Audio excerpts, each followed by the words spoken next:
রায়ানের বয়স এখন 14 মাস, আর আজকে ওকে লাঞ্চে দিয়েছিলাম পালং ডাল, তার সঙ্গে শসা, টমেটো আর একটু আলু সেদ্ধ দিয়েছিলাম। আজকের দুপুরের খাবারটা ওর খুবই হালকা ছিল, আর ও টমেটো খেতে খুবই ভালোবাসে, বিশেষ করে কাঁচা টমেটো। তার জন্য ওকে একটু কাঁচা টমেটো দিয়েছিলাম। ওকে যখন আমি খাওয়াতে বসি কিছু খাবার ওর হাতের সামনে দিই যাতে করে ও নিজে খেতে পারে, কারণ নিজে খাওয়া অভ্যাস করাটা দরকার।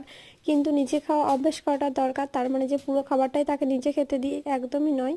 আমি খাইয়ে দিই আর অল্প কিছু তাকে দিই নিজে খাওয়ার জন্য। রায়ান ভাতটা একদমই খেতে চায় না, ভাতের সঙ্গে যে তরকারি বা সবজি যেগুলো করি আর কি সেগুলোই ও খেতে চায়। আমি খাওয়ানোর সময় কি করি, ভাতের সঙ্গে যেটা ও খেতে চায় পছন্দ করে সেটা একটু করে দেখাই আর ভাতটা তার সাথে খাইয়ে দিই। এইভাবে ওকে চালাকি করে ভাতটা আমাকে খাওয়াতে হয়।